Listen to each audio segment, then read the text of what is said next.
Olá, muito bom dia para você que nos acompanha aqui pela TV Câmara Campinas. Seja muito bem-vindo. Estamos chegando com a última edição da semana do nosso Estúdio Câmara, porque hoje é sexta-feira, dia 23 de janeiro. E o nosso assunto hoje é um convite à coragem e ao autocuidado. A gente vai falar hoje sobre a saúde masculina sem tabus. É isso, porque, infelizmente, 47% dos homens brasileiros não têm o costume de cuidar da própria saúde.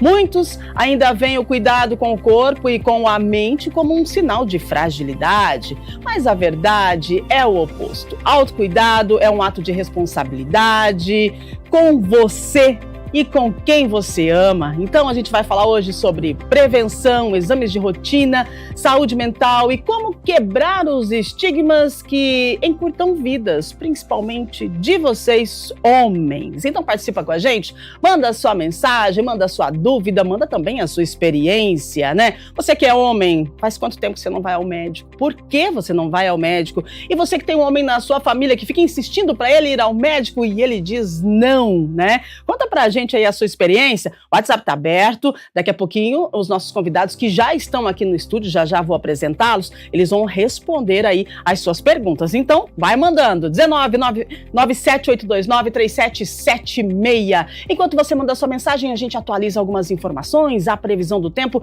e já vamos entrar no nosso tema central de hoje, que é a saúde masculina sem tabu. Bom, atenção você que quer sair do aluguel este ano de 2026, a Coab Campinas está com o edital de chamamento número 1 de 2026 aberto, com 27 apartamentos à venda em 4 empreendimentos em diferentes regiões da cidade. As inscrições vão até o dia 13 de fevereiro e os imóveis, aliás, podem ser financiados pela Caixa dentro do Minha Casa Minha Vida, com condições como juros menores e prazo maior. E quem pode participar? Bom, você precisa estar no cadastro de interessados em moradia, ter até 18 anos ou mais, morar ou trabalhar em Campinas com registro em carteira e não ter ou ter tido imóvel, nem ter sido contemplado antes em algum programa habitacional, tá? O edital completo, com endereços, metragens e valores, está disponível no site da Coab Campinas, na área Imóveis à Venda. Mais informação chegando para você, a Prefeitura de Campinas, através da Secretaria de Trabalho e Renda, vai realizar na terça-feira, dia 27, um encontro para apresentar e alinhar o calendário 2026 de feirões de emprego e oportunidades. Bom, vai ser a partir das 9h30 no Salão Vermelho, lá no Paço Municipal. A ideia é simples, gente, mostrar oficialmente a programação dos feirões do ano que vem e chamar aí, aliás, deste ano, e chamar empresas, entidades e parceiros para entrarem nas próximas edições, tá?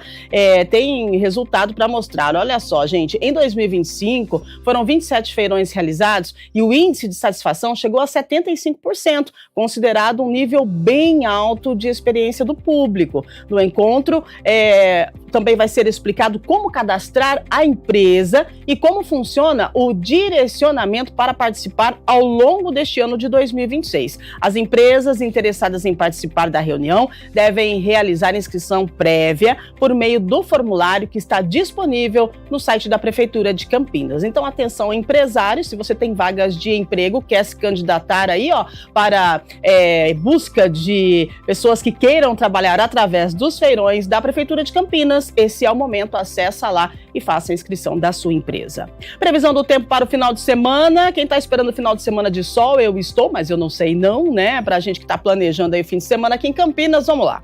Hoje, sexta-feira, sol com algumas nuvens, temperatura mínima 20, máxima 32, então vai dar até um calorzinho hoje, né? Mas amanhã, sábado, mínima 18, máxima 28 graus, né?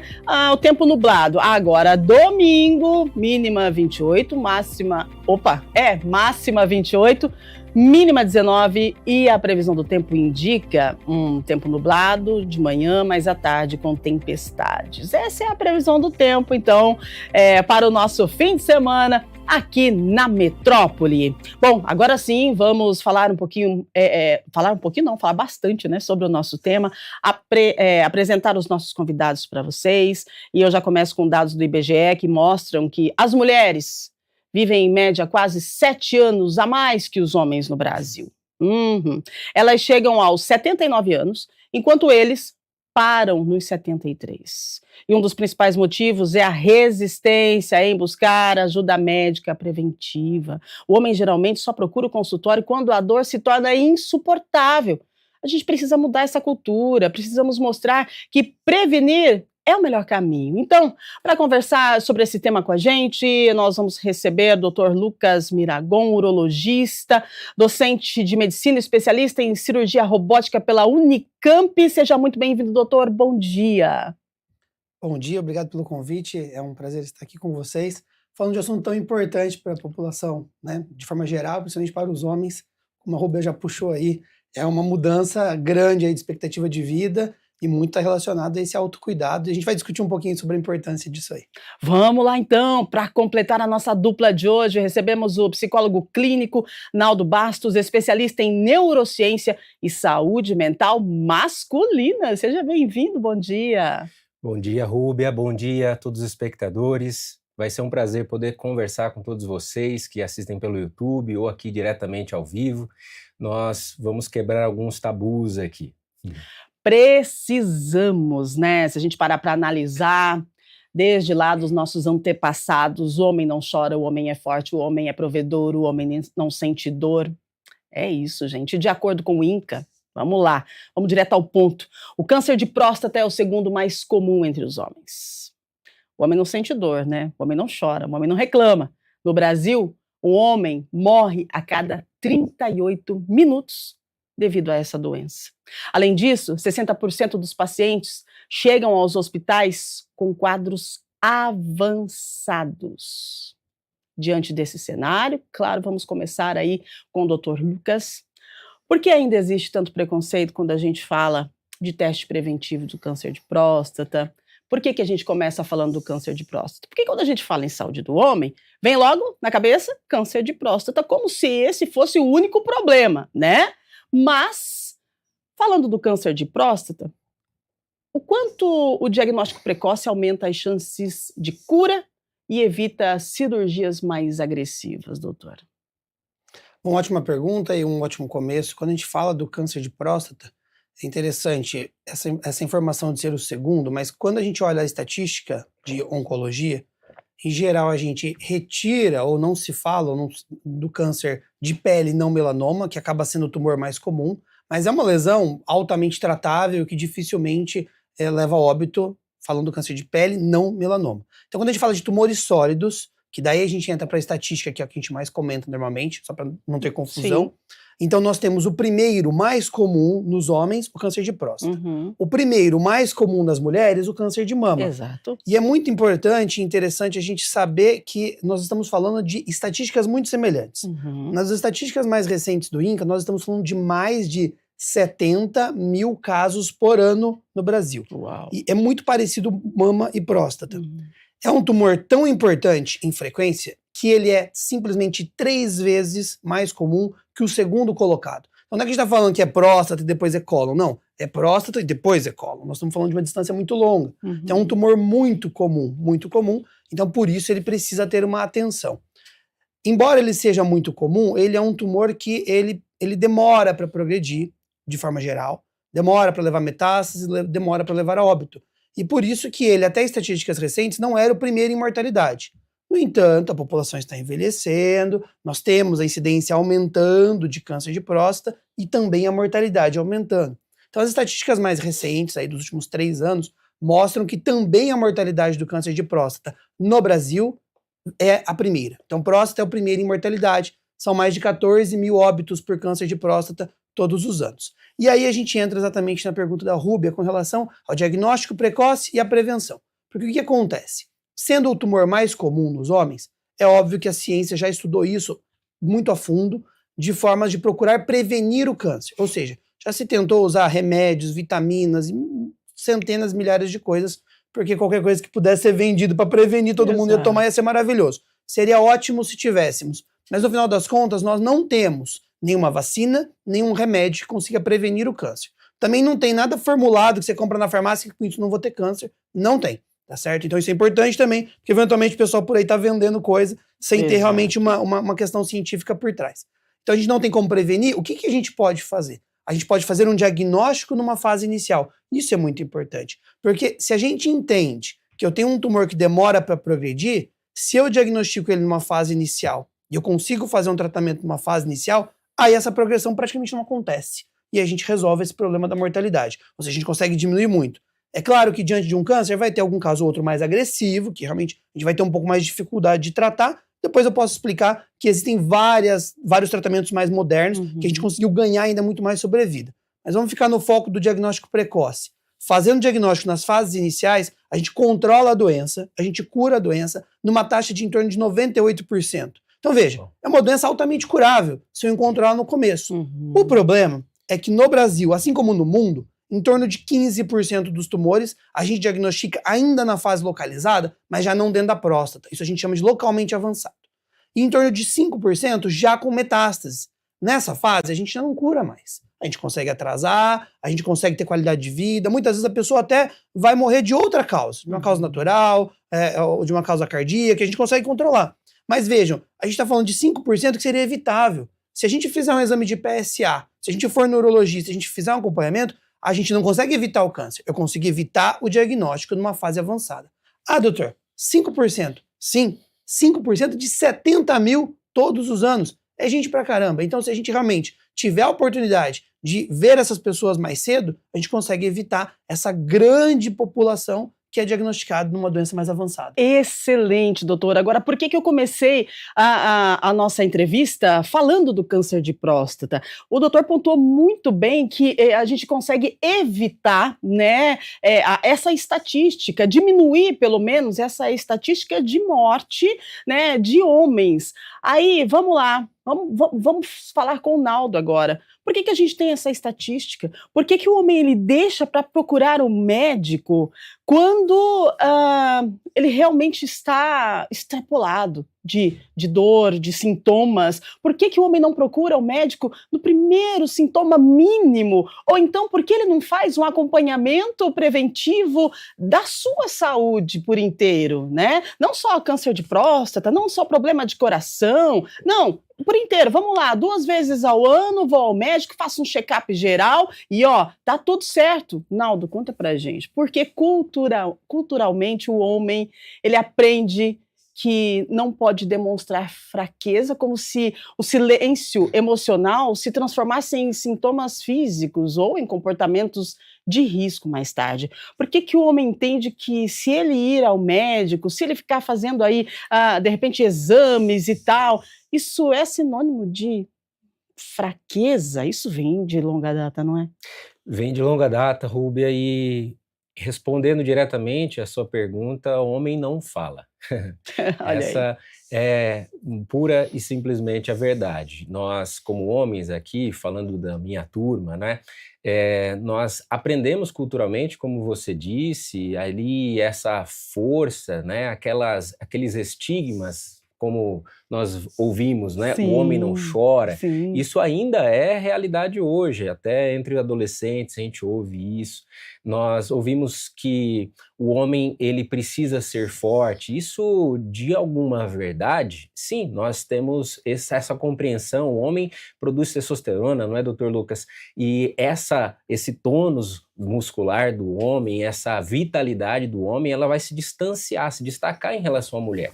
Mas isso não significa que essa força é um sinônimo de não falar, por exemplo, das minhas emoções ou não procurar saúde porque eu sou invencível, imbatível. Não, na verdade, o homem ele se coloca como forte, mas todos nós precisamos cuidar da saúde e aqui, representando a saúde mental, nós buscamos tratamento de saúde mental através da fala, de forma terapêutica, com um mentor, com uma figura de apoio. E culturalmente nós, desde muito lá atrás, dos nossos antepassados, nós aprendemos como homens a suportar a dor e enfrentar calado. Pois é, né? Suportar a dor e enfrentar calado. E aí, quando a gente fala da questão do cuidado com a saúde, é interessante que nós falamos aqui em outras oportunidades com outros profissionais de saúde mental, e eles trouxeram para a gente uma fala bem interessante, que é assim, quando nasce, né, na família, o menino e a menina, há diferença, né? A menina, como ela vai menstruar, então ela tem toda essa fase da puberdade e tal, é natural que a mãe se preocupe em levar essa menina para o médico, né, logo cedo, e tem cólicas, tudo bem. Aí depois ela vai se preparar para ter filho. Então, a mulher, né, ela precisa ter uma saúde boa para poder engravidar. Agora, o homem, quando ele chega na fase da puberdade, é diferente um pouco porque a fala, principalmente dos pais, isso aí, tá ficando machão, né? Vamos lá e tal. E aí a gente não se ouve muito falar que o menino tem necessidade de ir ao médico nessa fase da puberdade, igual a menina tem essa necessidade e a mãe leva, né? Ô, doutor, qual que é a sua avaliação sobre essa diferenciação que se tem? Eu não sei se ainda é algo verdadeiro, é algo que acontece, mas a psicologia trouxe isso pra gente e eu achei isso muito importante da gente conversar sobre. Olha, Rubê, essa é uma informação importante e de fato, talvez o começo de uma trajetória que o homem se afasta do médico, né? Então, muito provavelmente, enquanto criança, a mãe vai levar no pediatra, vai fazer o que a gente chama de puericultura, que é esse cuidado com a criança desde o primeiro ano de vida e um acompanhamento do crescimento. E chega um certo momento ali na adolescência, que a coisa está caminhando bem, e como você comentou, começa, segue, machão, então tá tudo bem, né? Em algum momento vai, às vezes, começar a atividade sexual, em algum momento vai, eventualmente, ter algum problema na atividade sexual, e talvez hoje uma parcela da população já está procurando um pouco mais de atendimento. Então, falando enquanto urologista, a gente recebe uma boa parcela de pacientes nessa faixa etária de adulto jovem, que vem eventualmente por alguma alteração no pênis ou tudo mais, com relação à atividade sexual. Então, essas pessoas já estão entendendo e já há uma procura maior. Então, talvez, daqui mais 50 anos, né, ou daqui mais 30, quando essas pessoas estiverem chegando nessa faixa etária dos cuidados do câncer de próstata, a gente já vai estar levando uma geração que já tem uma consciência um pouco maior. Mas, de fato, o que acontece para a grande maioria é que, de fato, as meninas têm a menstruação, têm várias alterações e vão acompanhar com o ginecologista e vão criar um hábito de fazer esse acompanhamento anual. E esse hábito acaba se perdendo para os meninos. Depois, as meninas, as moças, depois têm filhos, elas vão levar os filhos no pediatra, porque na nossa sociedade, ainda a maioria das vezes, quem acaba levando o filho é a mãe. Então, existe um hábito de consultar o médico. Em um certo momento, ela vai consultar com o cardiologista e vai fazer um acompanhamento. E o homem passa ali dos seus 10, 12, 15, às vezes até os 40, 50, sem nunca ir ao médico. E muitas vezes ele não tem nem uma noção ou uma clareza de qual médico procurar. Será que eu vou num clínico geral? Será que eu vou num cardiologista? Será que eu vou num urologista? Então, são todas opções, de fato, não existe uma regra, as 3 opções que eu disse são viáveis, mas o urologista cada vez mais tem entendido esse papel, né, de referência na saúde masculina, assim como a mulher tem uma referência na saúde feminina, né? Então, não são todos os urologistas que fazem isso, mas é uma crescente dentro da nossa área de que a gente tem essa possibilidade de fazer essa primeira abordagem ao homem. Porque isso acontece com muita frequência. Muitas vezes o homem está lá, Novembro Azul, lembrou que, puxa, tenho próstata e tal, já tenho meus 40, 45, vou no uro. Muitas vezes, nesse momento, nem é o câncer de próstata que a gente está preocupado ainda, com 40 anos de idade. Vai depender, lógico, da história familiar, de alguns fatores de risco, a gente vai sempre individualizar para cada pessoa. Mas, às vezes, nesse é um momento em que a gente pode avaliar uma pressão alta, um diabetes, um colesterol, orientar mudanças de vida. Então, o urologista consegue ser esse maestro, muitas vezes, que vai acabar também conseguindo direcionar, de acordo com as alterações que forem encontradas, direcionar uma necessidade de um endócrino, de um cardiologista, enfim, e a gente consegue aí ajudar a navegar, né, esse homem navegar na saúde. Então, acho que esse é um papel que tem sido crescente. Importante a sua fala, doutor, porque o senhor fala de direcionamento, né, para que o homem possa cuidar da saúde. O senhor direciona também para psicólogo. Qual que é a importância da psicologia? Porque o homem, ele também tem aí uma grande barreira quando a gente fala da saúde mental. muito bom você ter me perguntado, porque eu queria ter a oportunidade de comentar sobre isso, porque quando você lá no início dizia que o homem ele tem que ser o provedor, ele tem que ser firme, ele tem que ser forte, de fato, talvez em algum momento, Naldo, depois comenta um pouco, algum colega, alguma discussão, me ensinou ali alguma coisa que a psicologia, aí você me ajuda, mas assim, que o homem ele se sente bem, ele se sente realizado quando ele tá bem, a família tá bem. Ele não precisa estar conversando. Mas se ele tá bem, os filhos estão bem, tem comida na mesa, tá tudo certo, então é aquela questão do provedor, é aquela questão que lá ancestral, o Homo sapiens ou de Neandertal, ele tinha que realmente conseguir prover e dar segurança pra caverna dele. Então, a gente tem isso lá enraizado no nosso cérebro, na parte mais primitiva do nosso cérebro. Então, muitas vezes, isso tá subconsciente. Mas por que eu quero trazer isso? Porque eu não quero mudar isso, está talvez no DNA do ser humano. Mas o fato é, se você, homem, está tão preocupado com a qualidade da sua família, em prover, em trazer segurança, antes de tudo, você precisa ter saúde para isso.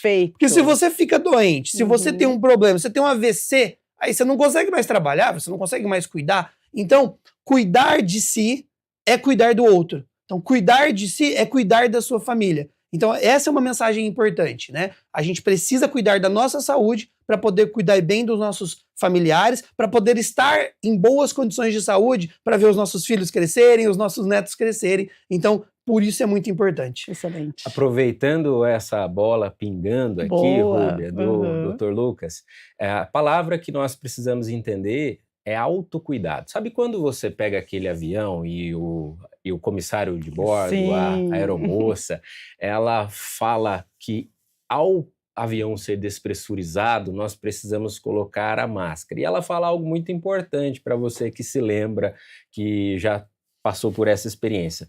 Primeiro eu coloco a máscara em mim, para depois colocar no outro. Essa palavra autocuidado tem a ver com essa prática. O homem que não tem autocuidado, ele desenvolveu, como o doutor trouxe aqui, como a Rúbia também falou, historicamente, culturalmente, esse ato de cuidar de todo mundo, mas não cuidar de si. E esse lugar de cuidado para o homem, ele não é, como o doutor trouxe aqui, somente no campo da saúde medicinal, da medicina tradicional, mas principalmente nós temos avançado muito no que diz respeito à saúde mental. Antes era um tabu gigantesco para um homem procurar terapia. Por quê? Porque existia aqueles estigmas, eu não estou ficando louco, não é? Psicólogo é para quem está maluco, e eu aceito até, talvez, com muita dificuldade tomar uma medicação, mas não, conversar, eu vou ter uma conversa com alguém que vai tratar somente na fala. E aí, uma estatística pessoal aqui, porque eu posso falar do consultório, há cerca de 80% a 90% dos homens que fazem terapia comigo, e olha que o consultório, 90% hoje é de homens, ou seja, é uma grande maioria, especificamente, isso não é comum, é muito mais comum a mulher procurar terapia, mas quando esse homem procura, ele procura conversar com um homem. Ele tem dificuldade de falar com uma outra mulher, ainda que ela seja uma excelente profissional. E aí, desses homens que procuram, 80% a 90% são mulheres que encaminham esses homens para terapia. Olha só a dificuldade. É a filha, é principalmente a esposa, ou talvez até a mãe, que vai lá, marca a consulta, agora você vai. O endereço está aqui, já está tudo certo, então você procura. Acho que da mesma forma, quando muitas mulheres procuram saúde para os homens, não é, doutor Lucas? Exato. Né? Com certeza, a gente tem muito paciente que a esposa marcou a consulta, a filha, a mãe, então, em geral, mais a filha e a esposa. Muitas vezes é isso, não tem nada, tudo bem, minha esposa que marcou, eu vim só para rotina. Mas uma coisa interessante é que na medicina, ou na minha prática, muitas vezes o paciente ele vem num primeiro momento só para rotina. Muito frequente, mas eu diria que na rotina, talvez mais de metade dos pacientes, no final da consulta, já apresenta alguma queixa. Então, ou a gente consegue extrair dali uma alteração urinária, que é um assunto importante que eu quero falar ainda, porque conforme a gente desenvolve uma certa idade, a próstata tende a crescer naturalmente, né? A frequência urinária tende a se alterar, a gente tende a piorar o jato urinário, acordar à noite, tem um monte de problema que muitas vezes a pessoa acha que isso é normal. E a gente consegue, na consulta, filtrar aquilo acontecendo. A pessoa está considerando normal, mas a gente filtra e consegue tratar aquilo. Isso é muito mais comum que o câncer, e isso traz repercussões importantes, como perda de função renal, infecções, vários problemas. Então, numa consulta, a gente consegue extrair isso. Então, conseguimos extrair, ótimo. Mas tem muita gente que, às vezes, no final da consulta, traz outra informação. Ah, a função sexual não está tão boa, a ereção está meio mais ou menos. Então, às vezes, você consegue achar outras coisas que ele estaria com vergonha de falar, e depois de uma consulta, ele se sente à vontade para trazer informação. Às vezes não é na primeira consulta, às vezes é numa segunda, numa terceira, conforme a gente vai criando um ambiente seguro e confortável para a pessoa poder se expressar, né? Então isso é muito importante, a gente vê isso acontecendo com muita frequência e muitas pessoas, muitos homens que trazem essas queixas que eu acabei de trazer com distúrbios sexuais, sejam aí, né, uma ejaculação precoce, seja um distúrbio, uma dificuldade de ereção, muitas vezes existe um componente psicológico. É lógico que do meu ponto de trabalho, eu preciso excluir causas orgânicas, então eu preciso avaliar a parte circulatória, eu preciso avaliar a parte cardiovascular. A gente sabe, vejam, essa estatística é super interessante. Praticamente 1/3 dos homens que desenvolvem ali na sua faixa etária dos seus 50 anos, mais ou menos, que são o alvo desse estudo que eu estou trazendo em particular, que desenvolve uma disfunção erétil, 1/3 deles desenvolveu algum problema cardíaco nos próximos 2, 3 anos. Então, a disfunção erétil, em alguns cenários, ela é um marcador de doença cardiovascular, porque do mesmo jeito que o colesterol e o diabetes estão afetando a circulação do pênis, está afetando no cérebro, está afetando no coração, e essa pessoa pode fazer um AVC, pode ter um derrame, um infarto. Então veja como é importante a gente fazer uma avaliação clínica aprofundada e tratar todas essas causas de base. É importante fazer uma parte hormonal, lógico, a testosterona está na moda, e tem muita gente que vem agora no consultório querendo dosar testosterona. Cabe ao bom médico não só dar testosterona, a gente precisa avaliar, realmente precisa, realmente esse é o problema. E veja, eu costumo dizer que é um tripé, a gente tem a parte circulatória, temos a parte hormonal, temos a parte psicológica. Existe muitas vezes situações que a gente consegue claramente ver que existe um problema, às vezes isso está uma coisa enraizada lá no subconsciente, é uma coisa que a gente não consegue ver num primeiro momento, e aí o especialista é a pessoa para isso. Eu encaminho sempre, mas eu tenho uma dificuldade que eles vão de fato. Vai lá. Dificuldade, né? Falando em saúde do homem, eu acho que é uma grande dificuldade, principalmente quando a gente fala, poxa vida, vai lá, por si só, não vai. É a mulher que direciona, encaminha. Que bom que a mulher tem esse senso de cuidadora, né? E que bom que encaminha os homens, principalmente para a questão aí da psicologia, porque abrindo essa mente, aí você consegue fluir, né? É importante, não é?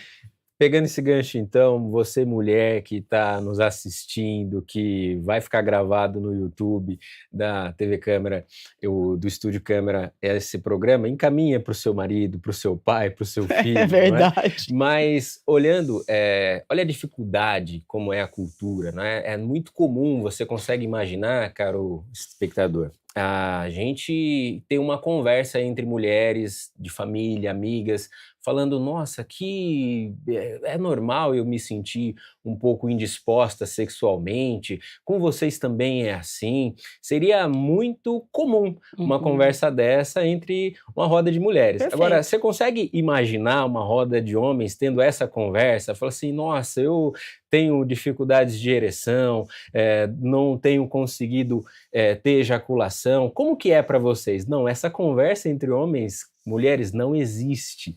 E aí você consegue perceber o tabu cultural, não é? A mulher, como a Rúbia trouxe lá atrás, ela tem um marco biológico de que ela procura a medicina especializada, um médico, por exemplo, um ginecologista.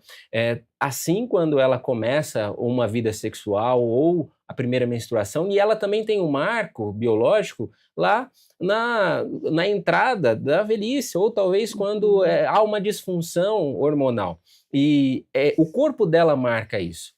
Não há esses marcos biológicos no homem.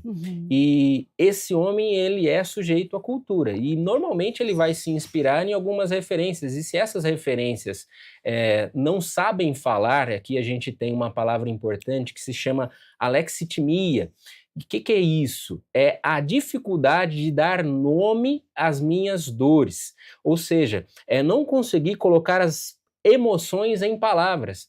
Você talvez já percebeu um homem que talvez ele vá num velório ou num momento importante, na formatura da filha, ele, no momento de querer falar, elogiar, validar ou manifestar a tristeza dele, as lágrimas atropelam as palavras. Por quê?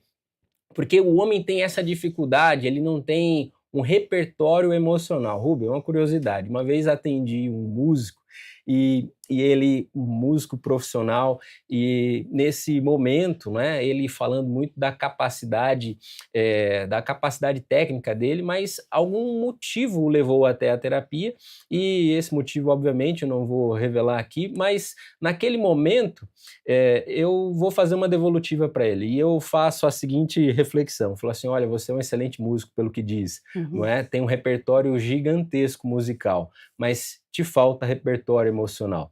Não conseguir entender o que está acontecendo, lidar com uma frustração e ter um acesso de raiva, um ataque de fúria, não conseguir talvez explicar as suas dores para quem está sentindo, acumulando, e aqui a gente tem uma diferença de gerações. Por exemplo, a geração dos nossos pais, e aqui eu estou falando como um jovem, né, de quase 40 anos, né, era uma forma manifestada pública de lidar com as emoções no boteco.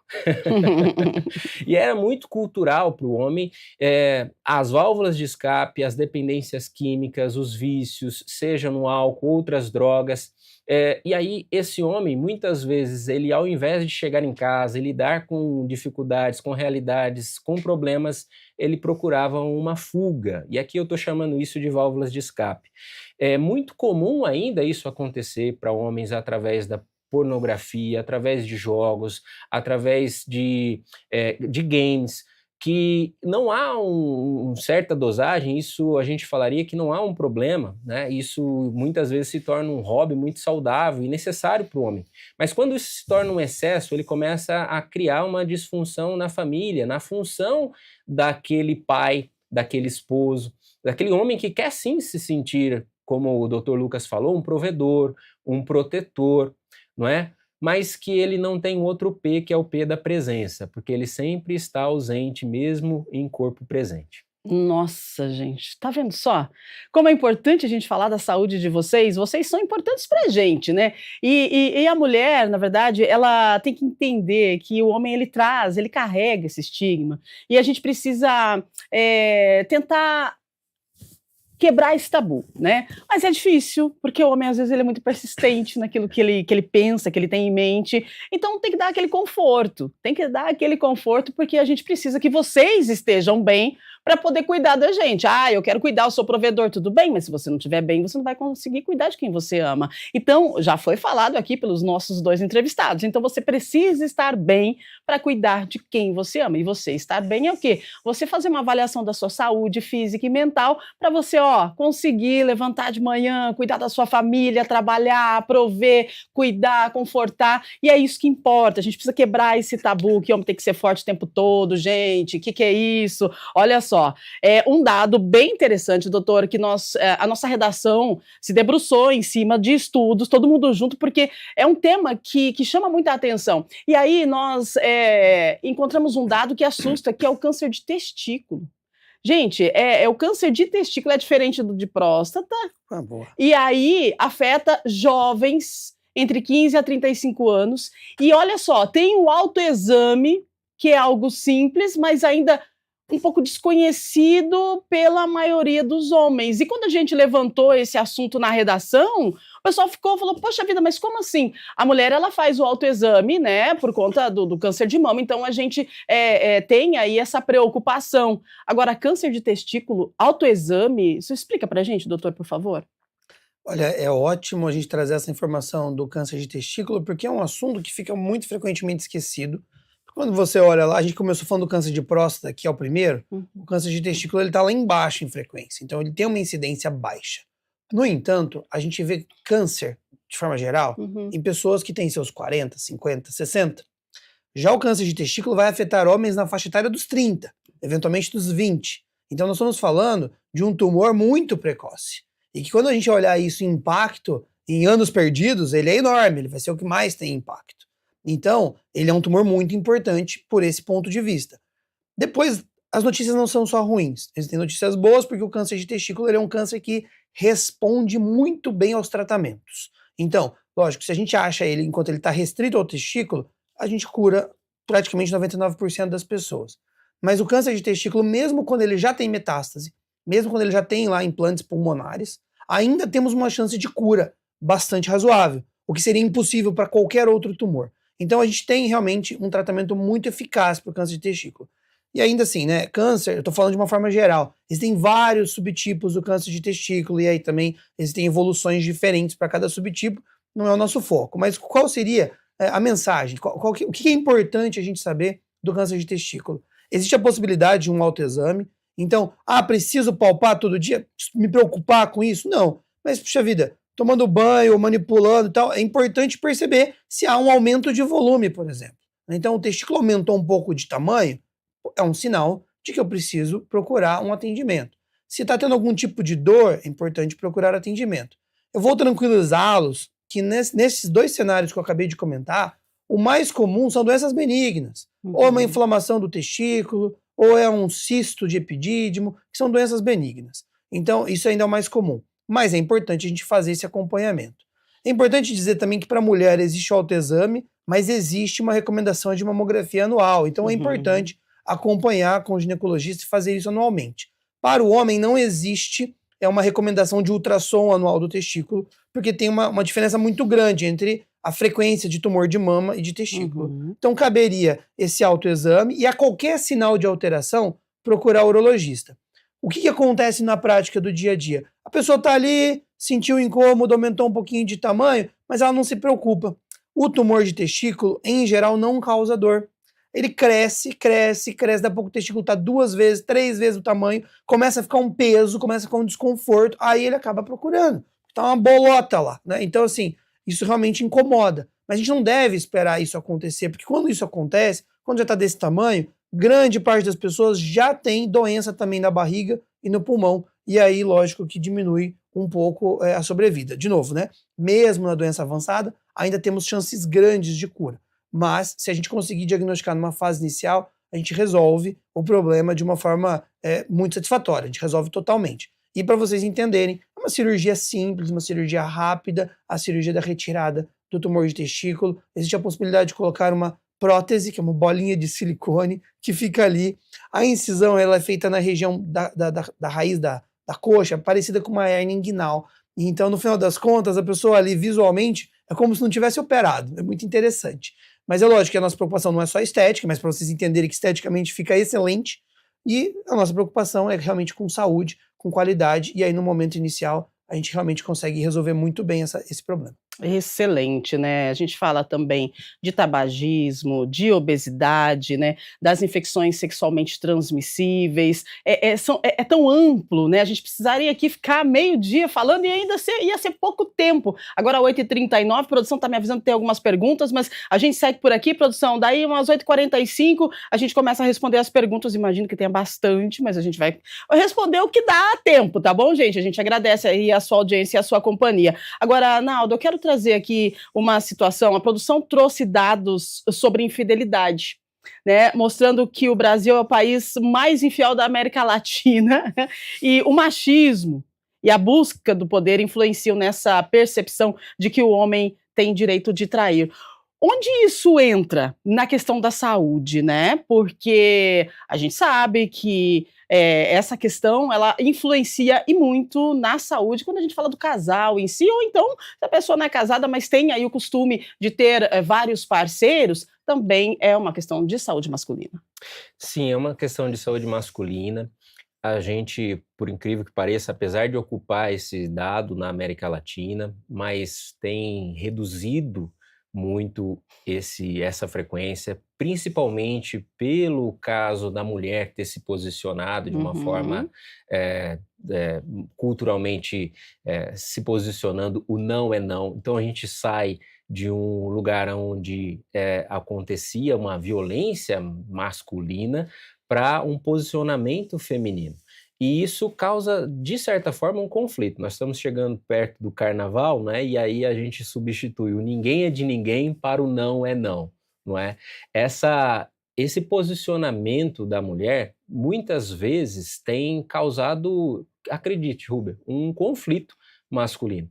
Porque nós entendemos, não é, o lugar, o papel do homem como essa figura de poder, essa figura de proteção, de segurança, como nós falamos, aquele homem alfa, o macho, não é? Mas esse homem que normalmente inclina a esse lugar de uma autoridade, um lugar de um posicionamento como homem, como protetor e provedor, confundindo como um lugar de agressividade. E a força masculina não é para ser usada como agressividade, principalmente contra uma mulher. E esse papel do homem, que ele é o protetor e provedor, ele também é o procriador, não é? Esse estigma do homem macho, do homem alfa, que é o homem que faz sexo com todas as mulheres, que é infiel, isso tem mudado. Né? A gente fala de um choque de geração, sim, mas a gente também tem mudado para um outro extremo. E esse outro extremo são homens que muitas vezes são homens com essa falta de masculinidade, não é? Que isso também não é saudável, não é? Ninguém quer ter no relacionamento um homem emasculado, um homem frágil. Não é? O homem, ele precisa ser homem, antes de mais nada. E essa conversa, não é? Ela é tão importante que quando alguns homens começam a ter essa conversa, esse papo que nós estamos tendo aqui, por exemplo, em alguns programas de masculinidade que eu desenvolvo para relacionamentos, inteligência emocional para homens, a gente começa a enxergar alguns tabus. Por exemplo, isso é terapia, Naldo. Não, isso é uma conversa, se você preferir assim, não é? Bora tomar um café ali no consultório, né? Eu brinco dessa forma. Por quê? Porque existe esse estigma. O homem que ele vai perder a virilidade, a masculinidade, por ele falar das emoções, como se ele fosse deixar de ser homem. Então, hoje nós estamos falando de construir um novo homem, ou a psicologia discute o que é ser homem hoje em dia, de tão confuso que talvez esteja nos extremos. A gente sai de um extremo, que é o macho viril, agressor, mas a gente caminha numa ponte de um homem que ele pode ser chamado de emasculado, um homem que não consegue se posicionar como homem, uma mulher que precisa ser masculina, por assim dizer, porque esse homem não assume o papel ou uma função dentro do lar, dentro da família. Confuso.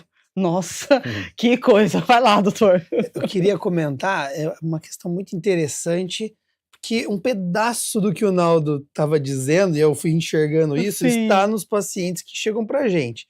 Então, muitas vezes, esse homem que não consegue ter essa característica de homem, tem essa dificuldade de estar talvez num extremo ou no outro, em algum momento se manifesta um problema durante a atividade sexual.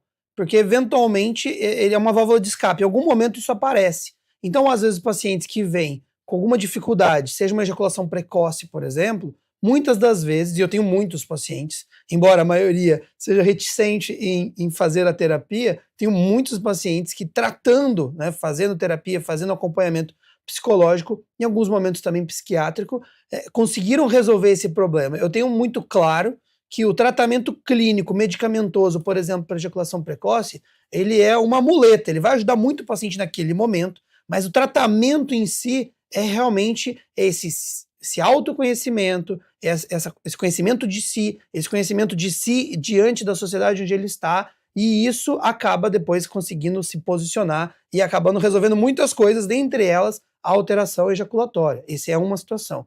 Para alteração erétil, isso acontece com frequência também, mas lógico que existem outras situações, como eu já comentei, da testosterona. E aí, puxando ainda esse gancho da autoimagem e da virilidade, a gente tem visto cada vez mais no consultório os pacientes chegando, querendo dosar testosterona, querendo usar testosterona, como se aquilo fosse um elixir de vantagem, de masculinidade, um botão de turbo do jogo do videogame para produzir mais, para prover mais, para ter resultados melhores, a gente precisa tomar um cuidado, porque é um hormônio, é um remédio, então a gente precisa tomar cuidado. Existem suas indicações, o Conselho Federal de Medicina já se posicionou várias vezes a esse respeito. No último ano, inclusive, emitiu nota técnica proibindo, entre aspas, testosterona, ou seja, ela deve ser usada para quem precisa, e isso precisa ser bem avaliado. Então, é importante a gente tomar cuidado com prescrições, ou com pessoas que tenham realmente capacidade para fazer essa prescrição, né, com relação a especialista, e também com medicamentos fitoterápicos que são vendidos por aí afora, para a saúde da próstata, para a saúde masculina, que muitas vezes são vendidos como suplementos, e aí eles fogem da fiscalização de medicamento, e muitas vezes tem muita coisa ali dentro, inclusive estimulantes hormonais, e de novo, a gente não vai estar tratando o problema. Tratar a causa é isso que o Naldo estava dizendo, a gente realmente entender da onde vem a situação. Então, por isso é muito importante a gente fazer essa avaliação médica, clínica e psicológica. Pegando esse gancho também, doutor Lucas, é importante, caro espectador, a gente entender os riscos de uma saúde mental não tratada. Como, por exemplo, né, quando a gente vai diagnosticar ou quando a gente está procurando, junto de um médico psiquiatra, classificar um diagnóstico de uma mulher ou de um homem dentro de um quadro, dentro de um transtorno de saúde mental, existem dados estatísticos de que hoje no Brasil 60% de mulheres, ou seja, em frente ao número de homens, é maior o número de mulheres diagnosticadas com algum quadro de saúde mental. Por exemplo, se a gente pegar dados do INSS, a gente vai enxergar que a principal causa de afastamento de mulheres no trabalho é ansiedade, depressão, as principais doenças, como um caso de burnout, que é um esgotamento físico e mental por conta do trabalho. E o que ocupa o topo desse ranking entre homens doenças por afastamento de uma lesão, por exemplo, não é? Ou seja, o homem, ele muitas vezes resiste, ele enfrenta uma depressão, calado, silencioso, uma ansiedade, uma bipolaridade, só que tem um preço muito alto. E aí, espectador, você vai ter que ouvir uma outra estatística. Não significa que as mulheres estão mais adoecidas do que os homens. Porque quando a gente vai para o resultado da saúde mental não tratada, que, por exemplo, são índices de suicídio, esse número ele é 4 vezes maior entre homens do que entre mulheres. Significa que se a gente estivesse falando de 10 pessoas que se suicidam no Brasil, é quase 8-2, ou seja, o número de homens é absurdamente maior do que o de mulheres. Por quê? Porque a mulher, ela procura ajuda, como nós falamos lá no começo, ela aprendeu a procurar ajuda médica, ela não tem o tabu de falar sobre as dores, sobre as emoções dela, ela aprendeu a fazer isso. Nós, como homens, precisamos quebrar esse tabu, nós precisamos aprender a falar. Se eu não tenho com quem falar, eu preciso de um profissional, seja por uma porta de entrada médica, seja por uma porta de entrada da família, porque senão, você, caro homem, você vai procurar saúde não prevenindo, você vai ter que remediar. E remediar é quando a sua empresa faliu, é quando o seu casamento faliu, é quando você talvez está no fim e aí você, querendo tirar a angústia, querendo tirar essa dor, você decide talvez por tirar a própria vida.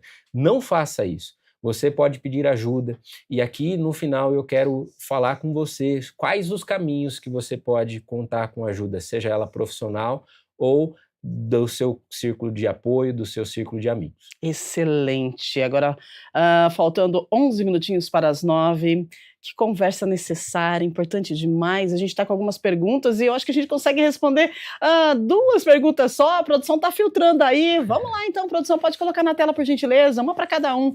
Vamos lá. Rafael Gomes, do Parque Prado. Como diferenciar um cansaço normal de rotina de sinais de esgotamento emocional que precisam de atenção profissional? E agora? Vamos lá, vai lá. Doutor? Posso falar? Pode falar? Eu diria que acho que a questão do esgotamento talvez seria interessante a gente ver a parte psicológica, mas o cansaço, o desânimo, ele pode ser uma alteração hormonal. né, desde um hipotireoidismo, né, uma alteração de tireoide, como uma queda de testosterona. Então, nesses dois cenários, é muito fácil a gente fazer o diagnóstico com exames laboratoriais.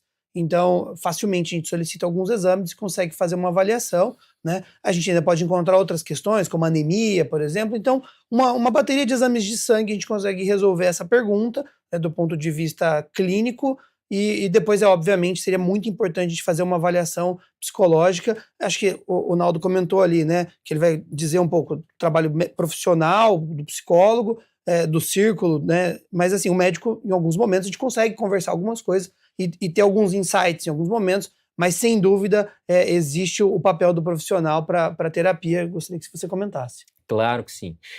Quando a gente está falando de um simples esgotamento emocional, eu vou dar nomes aqui para, por exemplo, o estresse. Não é? O estresse é algo biológico, fisiológico, nós nos estressamos, olha só, não é? Eu, para chegar aqui, passei por algum estresse no trânsito, assim como você, que passa por estresse no trabalho, mas quando a gente começa a entender, por exemplo, que a ansiedade, o cansaço, ele não é mais normal, não é aquela questão funcional do cansaço da semana, é a prevalência, é o excesso. Porque o excesso de estresse, por exemplo, no trabalho, é muito frequente, é prevalente, você vai ser conduzido involuntariamente para um burnout. Ou, por exemplo, um excesso de ansiedade, para explicar de forma simples e didática, pode te levar para um quadro depressivo. E isso constantemente, não é, Naldo, hoje acordei um pouco deprimido, não é? Isso não é sobre ajuda profissional, mas isso persiste, eu não consigo me sentir melhor, eu descanso no final de semana e continuo com esse esgotamento emocional, eu não consigo, dentro das minhas válvulas de escape, não é, dentro das minhas buscas por um pouco de descanso, eu acabo me estressando e ficando mais ansioso. É importante, eu não posso deixar de falar aqui, para quem não assistiu o programa de ontem, falando sobre tecnologia, aqui, o uso de telas, tem um bate-papo interessantíssimo, mas quero falar para que você que está aqui hoje, o uso de telas excessiva, muitas pessoas estão procurando essa válvula de escape como uma forma de descanso e acabam ficando muito mais angustiadas com uma carga gigante dopaminérgica que, através das redes sociais, da tela do celular, você recebe. E isso, talvez aquele momento que antes no passado fosse um tempo de descanso, talvez ele está sendo sequestrado durante o seu sono, durante o momento que você está na cama, quando você vai dormir com tela de celular, talvez quando você vai acordar, e a prevalência desses hábitos, vai te levar a um quadro de saúde mental, que aí sim você precisa procurar um profissional. Muito bem, dá tempo para mais uma, produção? Dá, né? Rapidinho? Então vamos lá, 8h53, mais uma pergunta para a gente. Vamos ver quem está conosco. André Pires, de Barão Geraldo. Uau, o uso de anabolizantes e boosters de academia podem afetar testosterona e fertilidade. Isso tem volta, doutor? André, ótima pergunta, nos dá oportunidade. Agora eu só tenho poucos minutos, a gente precisaria de 1 hora para falar sobre isso, mas vejam, quando a gente usa a testosterona, assim como qualquer hormônio que a gente dá para o organismo tende a parar de produzir, ele entende que já tem muito e que ele não precisa produzir. Então veja, quando a gente para de estimular o testículo, ele para de produzir testosterona, mas ele para também de produzir espermatozoide. E aí, em um certo momento, aquele homem num relacionamento fala que quer ter filho. O testículo dele está parado, às vezes meses ou anos, aí de repente ele para de tomar essa testosterona e agora fala, testículo, vamos lá, funciona, pega no tranco. E aí, às vezes, ele vai ter um período longo até que isso retorne. O que as estatísticas mostram? Que mais da metade retorna necessitando tratamentos. Existem tratamentos por comprimido, existem tratamentos injetáveis para a gente fazer uma recrutação, né? Recrutar novamente o funcionamento desse testículo. Mas existem homens que realmente vão diminuir a fertilidade de forma significativa e vão precisar sim fazer técnicas de fertilização assistida. Então esse é mais um cuidado, mais um motivo para a gente evitar o uso de testosterona. A gente não vai indicar na prática médica o uso de testosterona para homens que não tenham ainda a prole constituída. Então, aqueles casos que eu comentei mais cedo que a gente pode usar testosterona ou que tem um déficit de testosterona associado aí a um cansaço, a uma disfunção erétil, normalmente são homens um pouco mais velhos, que já não têm mais desejo de filhos, e aí sim cabe o uso de testosterona. Homens mais jovens, mesmo que tenham diminuição de testosterona, o nosso caminho de tratamento ideal vai ser estimular a própria produção de testosterona, estimular o próprio testículo, porque se eu der testosterona, eu faço o efeito contrário. Excelente. Gente, como eu queria continuar esse programa, independente da hora, seguir, porque tem tanta coisa para ser dita aqui. A gente fala de prevenção, né, da saúde do homem, mas não é só próstata. O câncer de pele, né, como o doutor falou, mata mais homens que mulheres no Brasil. O câncer de fígado é um dos que mais vitimam o sexo masculino por conta do diagnóstico tardio. A importância de um check-up urológico, gente, é primordial. Tem muitos exames que o homem pode fazer acima dos 40, antes dos 40. Tem a questão da calvície também, que precisa ser olhada com muita atenção, porque é vitamina que falta ali, é questão hormonal, ou então, né, é natural ter a calvície, ser calvo, mas na maioria das vezes é a falta do cuidado. Então a gente precisa falar sobre isso. Eu quero solicitar à produção, de repente, a continuação desse programa, né, em um futuro assim não tão distante, para a gente trazer novamente esses dois profissionais, para a gente poder continuar falando, porque se a gente quer quebrar tabu, a gente precisa falar, a gente precisa mostrar, né? E é isso que a gente está fazendo aqui no programa. 8h56, eu preciso encerrar, então vamos lá. A gente gostaria de agradecer demais a presença de vocês dois. Nossa, eu acho que é de grande valia você repassar esse programa para frente, porque são falas muito importantes que, de repente, vira a chave desse homem que está em casa e que está pensando, poxa, eu tenho que ser forte, eu tenho que aguentar. Não, quem disse que você precisa ser forte? Você precisa cuidar primeiro de você, para depois cuidar da sua prole, não é isso? Então, quero agradecer, doutor. Muito obrigado pela sua participação. Considerações finais. Gratidão mesmo. Gostaria de agradecer muito o convite, parabenizar pela possibilidade de trazer essas informações para a população e, de forma breve, dizer que a medicina avançou muito nos últimos anos. Nós não tivemos a oportunidade de falar muito sobre isso aqui, mas as pessoas ouvem falar das novidades, dos medicamentos, da cirurgia robótica, que é uma coisa que eu faço quase todo dia. Então, assim, nós temos tratamentos muito melhores, muito mais eficazes. Mas, ao mesmo tempo, eu vejo com os meus alunos na Unifage, com os meus alunos na Unicamp, né, com a população que a gente atende no SUS, nessas regiões, no consultório, a gente vê o quê? Que as pessoas, no caso aqui, os homens, com muita frequência, chegam muitas vezes com uma doença já um pouco mais avançada e a gente, às vezes, não tem a possibilidade de ofertar esses tratamentos bons e modernos, porque passou essa oportunidade. Então, a grande mensagem é essa. Procure um médico, mantenha um acompanhamento, que seja uma vez por ano, que seja uma vez a cada 2 anos, numa fase mais nova, depois dos seus 40, 45, pelo menos uma vez por ano. O urologista pode ser esse médico de referência, assim como pode ser um clínico ou um cardiologista, mas o importante é a gente fazer os exames e manter um acompanhamento regular para que a gente possa ter aí ótimos resultados.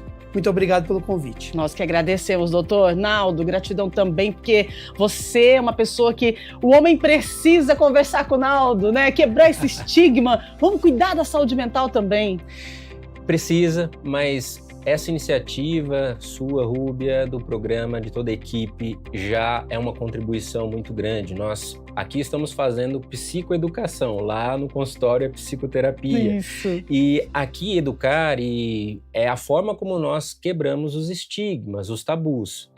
Não difundindo informações rasas, superficiais, como muitas vezes acontecem nas redes sociais, não por especialistas e profissionais. Procure um especialista, procure, se você hoje está nessa condição de pedir ajuda, procure talvez o 188, que é o CVC. Se você não tem condições financeiras, se você deseja e acha importante conversar com um profissional, procure centros universitários que dispõem de centros de psicologia aplicada, faça terapia, fale com alguém. Se você está num quadro de ideação suicida, se você está com impulsos, ligue diretamente para o SAMU, peça socorro. Não é fraqueza. Isso é força. Se permita ser vulnerável. Essa é a palavra que eu quero deixar aqui para o final. Procure sim profissionais, faça seu exame regular, faça terapia. Nós já superamos essa fase. A terapia não é só diagnóstico e tratamento, é autoconhecimento. E é uma das ferramentas mais eficazes de autoconhecimento e eu sugiro que você comece esse processo. Excelente, né? Dr. Lucas e Naldo, gratidão pela participação de vocês. Você de casa, gratidão pela sua participação. E lembre-se, cuidar da saúde não te faz menos homem. Te faz um homem mais forte e presente na vida de quem você ama. Não deixe para amanhã o check-up que pode garantir o seu futuro. Coragem é encarar a realidade e escolher viver com qualidade. Seja o protagonista da sua própria saúde. Vamos lá, força, você pode. E amanhã, gente... Olha, amanhã é sábado. Uau, olha eu querendo seguir amanhã, né? Vamos lá. Segunda-feira, a gente vai debater sobre até onde vai a nossa capacidade de ajudar o outro. Parou para pensar? Quando alguém passa mal diante da gente, o que nos paralisa? Medo, desespero ou a sensação de que alguém vai agir em nosso lugar? Se eu não fizer nada, alguém vem e faz. Segunda-feira, o Estúdio Câmara propõe uma conversa necessária sobre empatia, responsabilidade e humanidade. Casos recentes que repercutiram nas redes reacenderam um debate bem urgente. Qual é o limite da ajuda ao outro? Vamos conversar com especialistas da saúde mental e vamos entender o que acontece na mente humana diante do sofrimento alheio. E por que, mesmo sabendo que omissão de socorro é crime, porque ainda a gente falha como sociedade nesse quesito de ajudar o próximo. A gente confere isso e muito mais na segunda-feira ao vivo. A gente agradece a sua audiência, a sua companhia. A Iria está chegando com informações direto da nossa central IA, com a atualização aí do Brasil, mundo, euro, cotação do dólar, previsão do tempo e muito mais. Meio-dia temos Câmara Notícia e a gente volta na segunda-feira, a partir das 8 da manhã, ao vivo com você, com mais uma edição do Estúdio Câmara. Beijo grande, aproveite, cuide-se e bom fim de semana. Até segunda. Tchau, tchau.